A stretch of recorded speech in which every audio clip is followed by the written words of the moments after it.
Hello दोस्तों, कैसे हो आप सभी। आशा करती हूँ आप सभी स्वस्थ होंगे। मैं आप सभी का अपने चैनल हिंदी क्लासेस में बहुत बहुत स्वागत करती हूँ।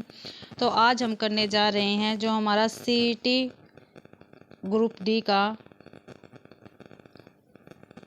2023 का पेपर है।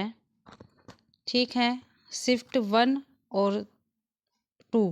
ठीक है, वो मैं आपको करवा रही हूँ और टोटल इसके 20 क्वेश्चन हैं।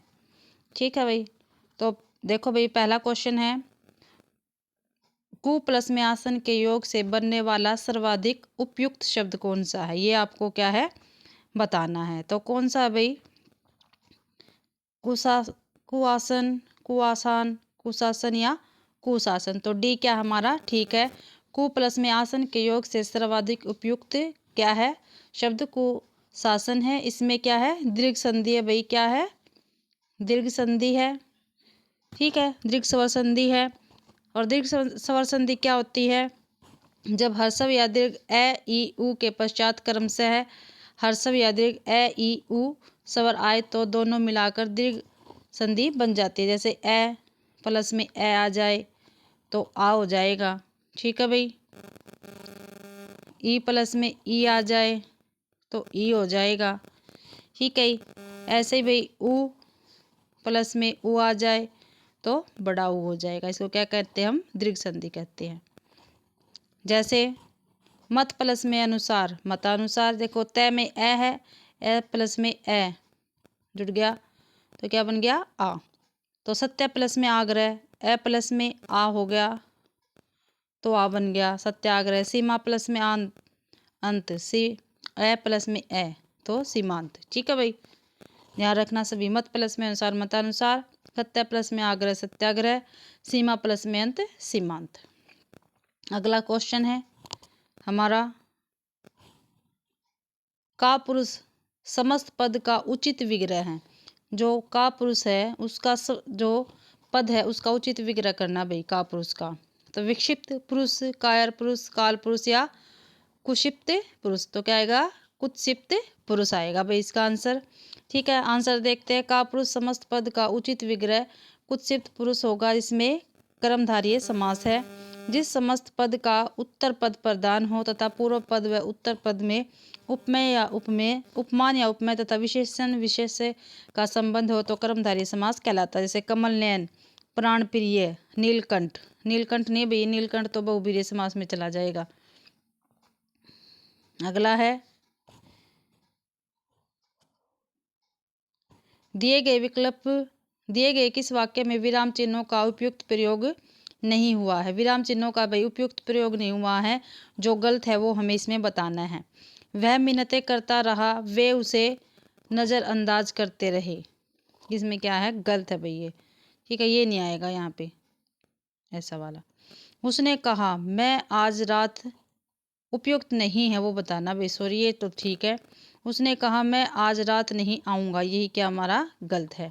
देखते भाई इसका ठीक क्या है।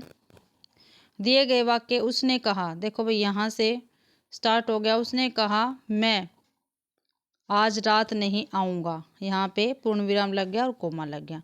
में विराम चिन्हों का उपयुक्त प्रयोग नहीं हुआ है। विराम चिन्हों का उपयुक्त उपयोग उसने कहा मैं आज रात नहीं आऊँगा, ये क्या है ठीक है।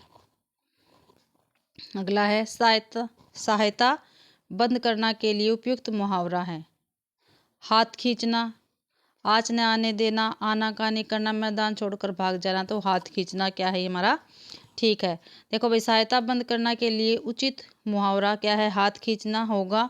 अन्य विकल्प निम्नवत है। जैसे आँच न आने देना, जरा भी कष्ट न होने देना, आनाकानी करना, टाल मटोल करना, मैदान छोड़कर भाग जाना, युद्ध क्षेत्र या प्रतिस्पर्धा से पीछे हटना।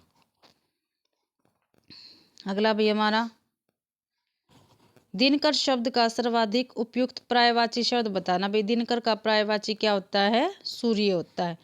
देखो दिनकर शब्द का सर्वाधिक उपयुक्त पर्यायवाची शब्द सूर्य है। सूर्य के अन्य पर्यायवाची शब्द देखते हैं। दिवाकर है, भानु है, भास्कर है, आँख है, आदित्य, दिनेश, रवि, प्रभाकर, मार्तंड। ठीक है भाई आदि। आगे है मया का तद्भव शब्द क्या है। तो मया का तद्भव क्या होगा मैं। मया का तद्भव क्या होता है भाई मैं होगा। वर्तनी की दृष्टि से कौन सा शब्द शुद्ध नहीं है? ठीक है भाई, जो अशुद्ध है वो बताना है। शूद्र, सुगंध, स्तुति या सृष्टि? तो स्तुति है। तो स्तुति आप सभी को पता है ऐसे लिखी जाती है। ठीक है, देखो इसमें भी दे रखा नीचे, वर्तनी की दृष्टि से स्तुति शब्द शुद्ध नहीं है, जबकि शुद्ध, दुर्गंध, सृष्टि शब्द क्या है? शुद्ध है। अतः स्तुति शब्द का शुद्ध रूप स्तुति होगा। आगे भाई, निम्नोक्त में से कौन सा अनुप्रास अलंकार का एक भेद नहीं है? समास अनुप्रास अलंकार है ना, उसका बताना है। समासोक्ति अनुप्रास, यही क्या हमारा गलत है। छः का अनुप्रास ठीक है, श्रुत्यानुप्रास भी ठीक है, अनत्यानुप्रास भी ठीक है। ठीक है, आगे देखते हैं इसका डिटेल। निम्नोक्त में समासोक्ति अनुप्रास अनुप्रास क्या है? गलत है, इसका भेद नहीं। अलंकार का अनुप्रास अलंकार किसे कहते हैं? देखो, जिस पंक्ति में एक ही वर्णों की आवृत्ति बार बार हो उसे क्या कहते हैं? अनुप्रास। जैसे चारू चंद्र की चंचल किरणें खेल रही थी जलथल में। अनुप्रास अलंकार के भेद: छेका अनुप्रास अलंकार, वृत्तानुप्रास अलंकार, लाटानुप्रास अलंकार, अनत्यानुप्रास अलंकार और श्रुत्यानुप्रास अलंकार। ठीक है भाई, आगे है प्रागैतिहासिक शब्द के लिए सर्वाधिक उपयुक्त है। ठीक है, प्राचीन इतिहास में से संबंधित नहीं भाई, गलत है। याद इतिहास से पूर्व से संबंधित, ये ठीक हमारा बी क्या है? ठीक है, इसकी डिटेल देखते हैं। प्रागैतिहासिक शब्द के लिए सर्वाधिक उपयुक्त ज्ञात इतिहास के पूर्व से संबंधित है, जबकि अन्य विकल्प क्या है? गलत है। अगला देखते हैं भाई, ये दूसरी शिफ्ट का पेपर स्टार्ट हो गया यहाँ से। दिए गए विकल्पों में वर्तनी शुद्ध रूप नहीं है। ठीक है, जो वर्तनी शुद्ध नहीं है वो बतानी है। कर्पूर, अश्रु, वाष्प, सूत्र, ये क्या हमारा? गलत है। अब देखो इसकी डिटेल। सूत्र शब्द का शुद्ध वर्तनी है सूत्र, बड़े ऊ की मात्रा आएगी। अन्य क्या है? सभी गलत है। अगला है, निम्नलिखित किस विकल्प में क्रिया विशेषण का प्रयोग नहीं हुआ? क्रिया विशेषण का बताना भाई। तो सुस्त खिलाड़ी, इसी में नहीं हुआ। इसमें क्या है भाई? भाववाचक संज्ञा है। ठीक है, संज्ञा विशेषण लगा लो इसको। जल्द पहुंचो, इसमें क्रिया विशेषण है। तेज दौड़ो, इसमें क्रिया विशेषण है। धीरे चलो, इसमें क्रिया विशेषण है। चलो भाई इसकी डिटेल देखते हैं। क्रिया की विशेषता बताने वाले शब्द को क्या कहते हैं? क्रिया विशेषण कहते हैं। 4 प्रकार के होते हैं। रीतिवाचक क्रिया विशेषण में क्या आएगा? तेज दौड़ो, धीरे चलो। कालवाचक क्रिया विशेषण में जल्द पहुंचो। शतानवाचक क्रिया विशेषण में तुम बाहर जाकर बैठो। परिमाणवाचक क्रिया विशेषण में अब मैं बिल्कुल थक चुका हूँ। और देखो, सुस्त खिलाड़ी विकल्प में खिलाड़ी संज्ञा है और सुस्त क्या है? विशेषण है। ठीक है भाई,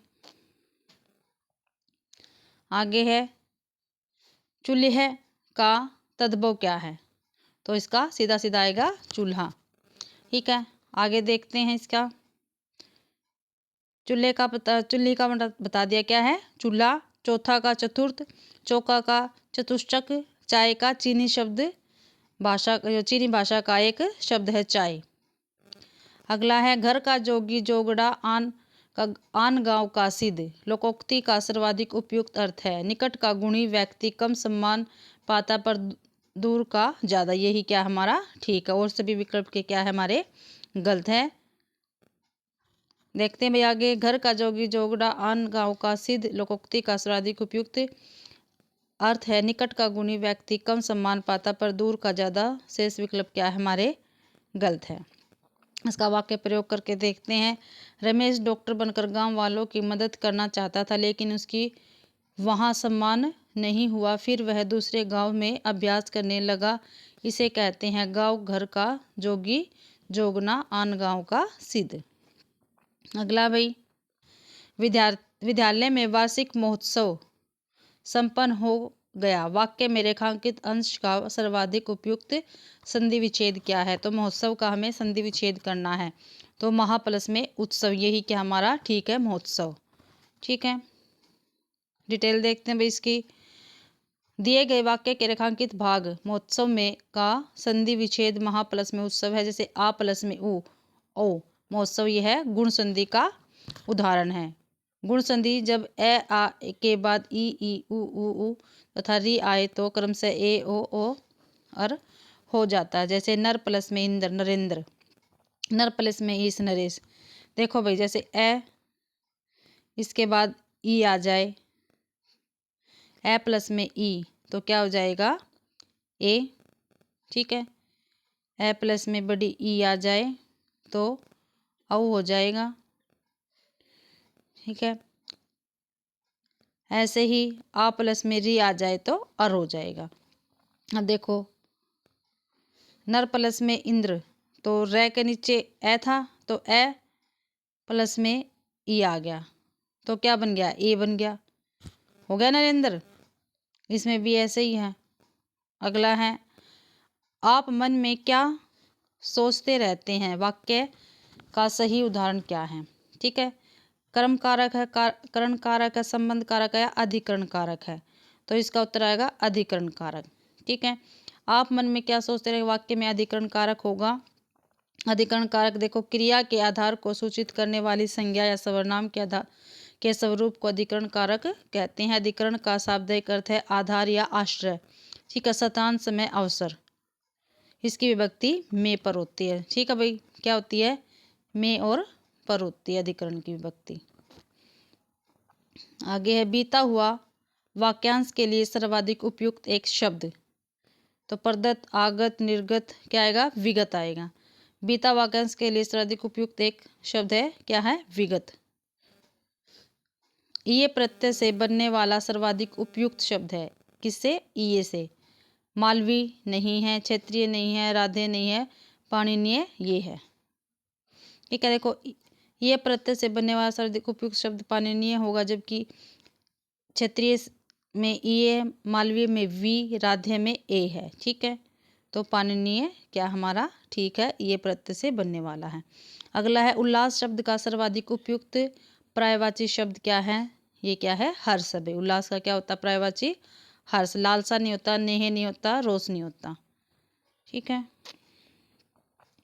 अब देखो उल्लास शब्द का सर्वाधिक ये तो हो गया हमारा। इसके अन्य पर्यायवाची देखते हैं। उल्लास के आनंद हो गया, प्रमोद हो गया, प्रसन्न हो गया, सुख हो गया, ठीक है इत्यादि। अगला है दिए गए वाक्यों के किस विकल्प में विराम चिन्हों का सर्वाधिक उपयुक्त प्रयोग हुआ है, ठीक है भाई। जो ठीक है वो बताना हमने। तुम कहाँ से आ रहे हो, इसमें गलत है। सुनो मैं तुम्हारी और प्रतीक्षा नहीं कर सकता, यही हमारा क्या है ठीक है। अगला है इत प्रत्यय से बनने वाला सर्वाधिक, ये भाई जो 75 में है ये शिफ्ट 1 वाला था, ठीक है। इसमें स्कैन करना रह गया था, बाद में स्कैन किया मैंने इसको, ठीक है। आप इसको देख लो। इत प्रत्यय से बनने वाला सर्वाधिक उपयुक्त शब्द है, ठीक है। इत प्रत्यय से बताना है कौन सा है। तात्कालिक नहीं, पांडित्य नहीं, अभिषिक्त नहीं, फलित, फल प्लस में इत, फलित, इत प्रत्यय आ गया हमारा। तो डी क्या हमारा ठीक है। देखो भाई इत प्रत्यय से बनने वाला सर्वाधिक उपयुक्त शब्द है फलित। इत प्रत्यय से बनने वाले अन्य शब्द है द्रवित, लिखित, कथित, ठीक है भाई। तो इसी के साथ ही भाई हमारा आज 2023 का ग्रुप डी का पहली शिफ्ट और दूसरी शिफ्ट क्या है कंप्लीट होता है ये हमारा पेपर। आशा करती हूँ भाई आप सभी को ये पेपर पसंद आया होगा। अगर आप सभी को ये मेरी क्लास पसंद आती है तो प्लीज़ मेरी क्लास को लाइक कीजिए, मेरे चैनल को सब्सक्राइब कीजिए और मेरी वीडियो को शेयर कीजिए। आप सभी का मेरी वीडियो देखने के लिए बहुत बहुत धन्यवाद।